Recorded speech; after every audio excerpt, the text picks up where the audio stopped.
Hello and welcome to Bear Sword's School of Western Martial Arts. I'm Brian Howard and this is Bear Kenny. And today we'll be answering some of the most commonly asked questions we get about HEMA. And I think to start, probably the most common and most obvious question is, what the heck is HEMA? It is a question. It's a largely unknown community. One of the most difficult pieces we have is letting people know that this is a real thing. HEMA is an acronym. It's Historical European Martial Arts. Basically, it's the study of everything from Europe that was used in combat, from spears to swords to grappling, anywhere from the early 1300s to the mid 1800s.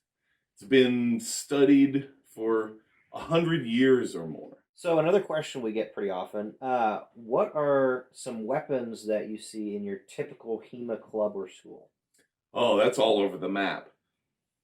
Swords are, the basics. They are not the only weaponry that you see there.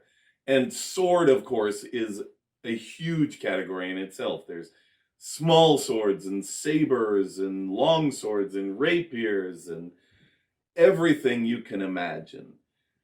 Anything that was used in the Western world, including spears and maces and pole arms and all of the above, are studied somewhere in Western martial arts.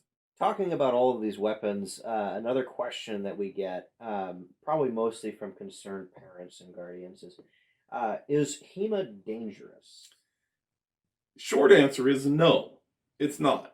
Any sport that you jump into has an element of danger to it. Is it possible to get hurt doing HEMA? Yes, absolutely. That said, it's much safer than tennis or baseball or hockey or football. The only sport I found that's probably safer is curling. We spend a lot of time making sure that our gear is safe, that our weapons are well maintained and dulled edges. No one gets anything cut off in sword fighting. The worst we typically get is a bruise or a scrape. I've been doing this for 47 years, and in all that time, in all the groups I've been in, only 2 people have ever had anything close to a serious injury, and that was just a knee that went out and a shoulder that went out, and they were back fighting very soon. Excellent. So very, very safe. Yes, very safe. Not as safe as curling. Nothing's quite as safe as curling.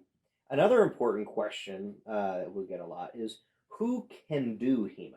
Oh, that's a very good question. The answer is, whoever wants to do HEMA can do HEMA. We have parents that are teaching kids HEMA at a year old, holding little swords going back and forth. I have a 73-year-old man in my classes who loves it and is pretty freaking good at it. There is wheelchair competitions in it. You can be tall or short, fat, skinny, in great shape, completely out of shape. Anyone who wants to can participate in HEMA and excel in it. Another question we get, probably from the more snarky side of the internet. Yes, we see you. How is HEMA different from LARPing? Oh, that's a loaded question. Very and very little. Both involve role playing, both involve studying and acting out combat. LARPing, and both of which, by the way, I have participated in heavily and love.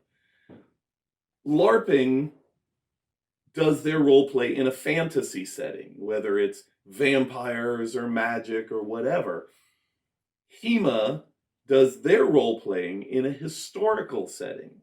So rather than being wizards, they are smiths and innkeepers. And a lot of the groups really dive into the historical aspect of it and role play how to do things. And they'll learn how to, weave and churn butter and all of the things that were going on in Europe in those periods. So they're exactly the same and totally different. That's a safe answer. There you go. Political answer. And with that, thank you for watching this episode of What the Heck is HEMA? We will have a part 2 to this video. If you like what you saw today, please do like, share, and subscribe to our YouTube channel. And with that, thank you all.